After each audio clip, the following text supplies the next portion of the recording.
Hey guys, Hook to Clash here, and today we're going to be recapping the CWL Esports wildcard round match between I Am Crying and Orphan Esports. Now, if you guys don't know Orphan Esports, it is Carbon Fin's team. Now, he didn't play in it today, but it is essentially Carbon Fin, Drew, Payvu, and a few others that you'll recognize from his stream. So they're a very good team. They're also a tribe team as well as us. So this was pretty unfortunate to run into each other in the wildcard round in CWL Esports. For those who don't know what that is, there's like a $5,000 prize pool, and this is essentially kind of the round of 48.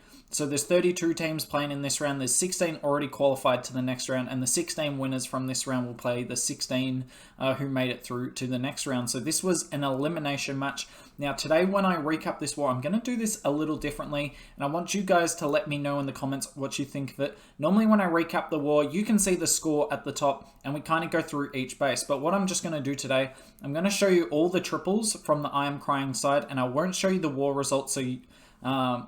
essentially, we'll only reveal the war result at the very end, so you won't know who won or not. Let me know if this makes the video like more enticing to watch, or if it's really just a lot of effort for no real gain. Really appreciate all your thoughts as always, guys. So we'll get rolling with the attacks here. And as you can see, Fresh Air's coming in with a Queen Charge Lalo, and he's starting to do more and more of these, and he is very good at it. Like, very, very good at it. You're going to watch this charge, and this charge is just pure insanity. So, as you can see, he starts the King and the Ice Golem on the right-hand side there. That Ice Golem's just tanking the Cannon and the Archer Tower, and what that's just going to do is going to allow the King to get further than he would otherwise. Now, we'll see if the King actually goes where he wanted to. Obviously, he wanted the King to go in and get that multi-inferno. And maybe even the enemy Queen if he gets a bit lucky. Thankfully, the King goes back, but look, he's just going to get stuck beating on a wall. Oh, no, he jumps off. He's very confused at this point, this poor King. Now, he does get the enemy Queen, but he doesn't get that multi-inferno. So, honestly, not the best start he was looking for. And even worse here, look at this, he loses... Well, he just gets a perfect split on his healers. 3 go to the RC and 2 stay on the Queen. So he kind of needs this RC to die quite quickly here. Thankfully, the sweeper kind of ensures that it dies. And look, the healers get just into the rage spell. That was literally the most perfect rage he could put down. It just clips the edge of both those healers. As you can see, this super wall breaker obviously doesn't quite work. He was kind of looking to get the junction, but he was a bit busy dealing with the super minion CC, which is fair enough. The super minion CC is lethal, but look at this wall breaker here. This wall breaker makes it in, and look at this wall, and now look at this base. He's taken down already the Scatter, Eagle, Queen. Did he get the RC? Yeah, he got the RC. And he's about to get he's dealt with the CC as well, and he's about to get the Town Hall. Like, this is just pure insanity. He was even planning to get that multi that you can see on the right-hand side, but he wasn't able to get that. So, like, I mean, this charge didn't even go perfectly. And still, like, he's hanging on to his Queen ability. He's got another Rage. Like, this is absolutely crazy at this point. As you can see, he'll get the other freeze down shortly on that single. Unfortunately, it was kind of swagged. He didn't need it. He uses his Warden to get through the scatter shot. Obviously, that's the biggest threat left on the base to his troops. The Queen will die to the single here. He pops the Queen at a smart time. There's no point waiting till the last possible second to pop it, because then she probably won't be fully healed by the time that the Queen comes out. Now, she was here because she was under rage, but a lot of the time when you find people pop the Queen, they aren't under rage, so that's a little tip for you all at home. As you can see, this is just wrecked. Even a back-end multi's not going to do anything. That Queen charge was just absolute money. Good to see that even with the Super Minion CC, it's not nerfing Queen charges straight into the ground. Anyways, we'll be back with the next attack. Okay, Nicholas is coming in with the second attack here for I Am Crying, or the second triple, I should say. You all know they're triples, so there's no point in hiding it. He's coming in with the Super Witches here, and he's got the 5 zaps, and as you can see, he uses the zaps on the Scatter Shot and the Air Bow. Now, obviously, they're not like the biggest threats to the Super Witches. Normally, it's the enemy heroes and the singles and the defensive CC and Town Hall. Normally, those are the bigger threats, but he did this just for pure funneling. As you can see here, by getting down this entire compartment here at the 3 o'clock area, so having all of that down there, if he's able to use his King to funnel out all of that, he can kind of send his Witches straight in here and have pretty reliable pathing. There's no way they're going to go right. And with the king and the siege barracks down the bottom here, there's no way they're going to go left. So they're absolutely going to go into the town hall. And honestly, if you can reliably funnel your super witches with these super witch attacks, then you've already won half the battle. Because we've seen this time and time again. These super witches are crazy strong. Now they are quite difficult to funnel. Witches in general are pretty tough to funnel, honestly. But if you funnel them right, you absolutely get the reward for your effort. As you can see, these wizards down the bottom are actually doing a really good job of funneling out there. He's got the jump to the town hall, and he actually triggers the tornado. That was a nicely timed tornado trigger there. And all the big boys had died, but the witches just spawn a whole new group of them. The hogs come out quite early with the RC here, but that's fine. They take out that single on the left-hand side. And that's just making the pathing even better through the base. Look, he hasn't even used his warden yet. And this is one of the strongest things about the super witches. As you can see, he did use it through the town hall here. But you don't really have to use it through the town hall at all. Because the super witches have so much health, you can save it for the highest DPS part of the base. Now, fortunately for Nicholas, that included the town hall here. But on some other bases, if you're using the super witches, guys, don't feel like you have to use the warden for the town hall. As you can see, he deliberately doesn't open that backhand single, and I think he did that because he knew his RC would get it, and he wanted to keep his super witches all together going into the back end. And look, he has all of them up. Like, this is just absolutely crushed. Nice plan here from Nicholas. Obviously not zapping the single, but that doesn't mean that this attack strategy can't work. You just got to be a bit more creative. As you can see, SLS here is coming in with the drag bat. But quite unusually, he's only got 9 dragons for this, and only 5 balloons. So where's his troop space going for this attack? Sorry, we'll move it over a bit so you see. Well, he's got 2 ice golems here, and I'm pretty sure he's going to use one of these ice golems for the Sui, and then the other one's going to be used to tank a wizard tower for his bats. See, look at this. This ice golem nicely tanks the single there.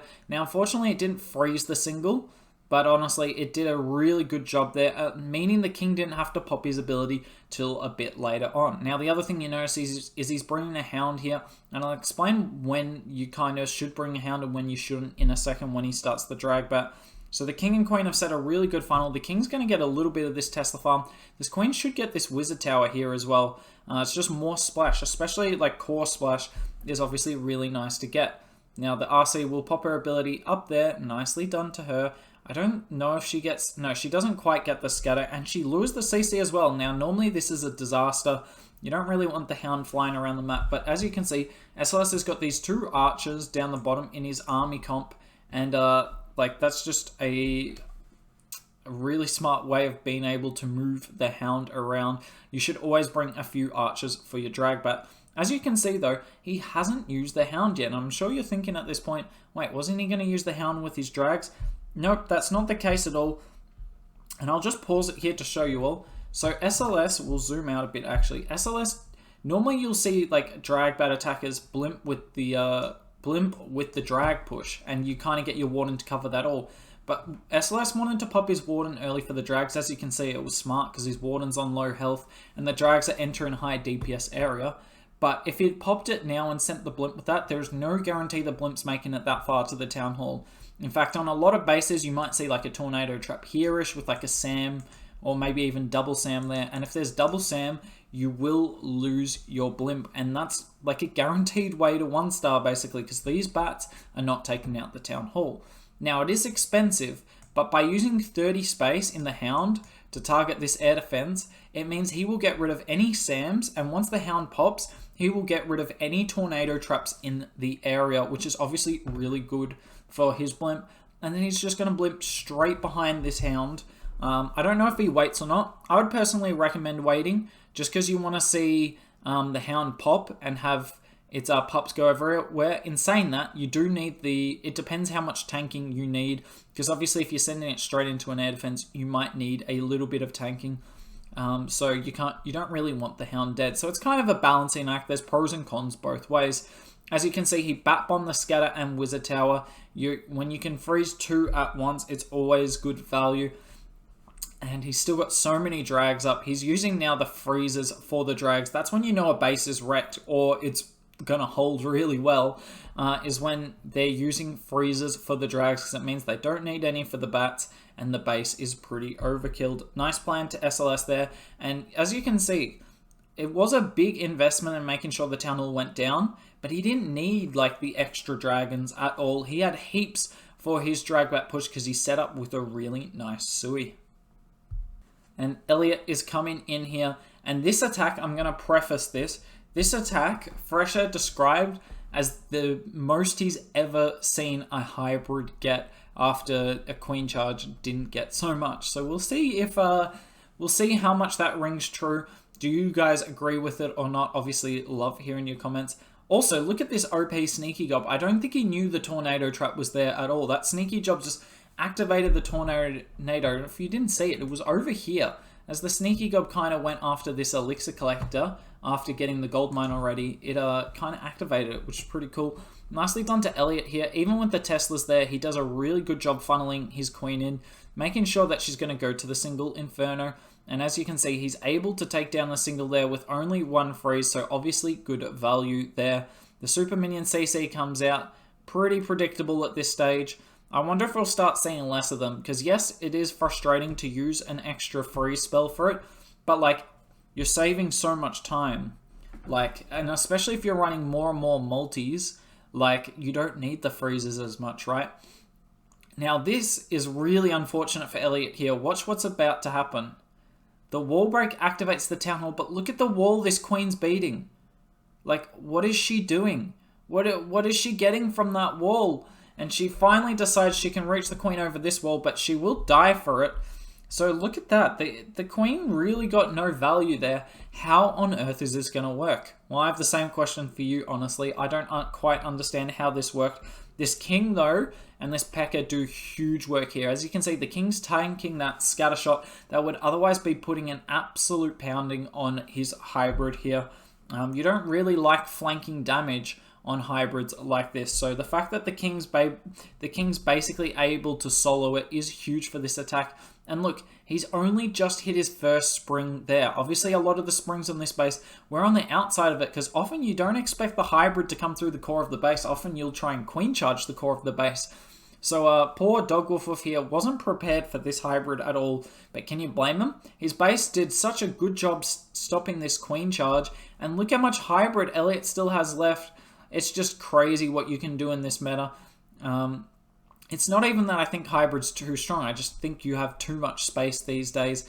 And even if you mess up the queen charge, there's just enough space in armies these days that you can recover it way too easily. He pops the RC there, but she didn't really need to be popped. I think he would have got the triple anyway. So nicely done to Elliot. And we'll get on to the next. No, I'm kidding. That's all the triples for today. So what do you think the war result was? There it is for you all. As you can see, I'm coming in with the 14-star war. Don't worry, I wasn't in this war, so I wasn't the one to ruin the perfect. But yeah, I'm crying 97.4% and 14 stars. Obviously, really hard to beat in this meta. GG's to Orphans, though. Still putting up 12 and 89 is no mean feat. They're obviously a really talented squad. Just didn't quite work out for them today. If you're wondering what this Orphan squad's going to kind of become, it is kind of... There is a few of them here that play in the Volume 0 team, and I've obviously recapped a few of their wars. They're doing really well in other tournaments, so this was a good win here for I Am Crying, but don't worry about Orphans. You will see them plenty elsewhere. Anyways, GG's to the I Am Crying boys. We will be in the round of 32. We don't know who we're playing yet, but as long as it's not in the middle of the night, which this one was, you can be pretty assured that I will be streaming it, or I'll get Lex to stream it for you all. Either way, it should be an awesome match. Hopefully we can go deep in the CWL Esports. Making it to the round of 32 is good, but I think we can go a bit further.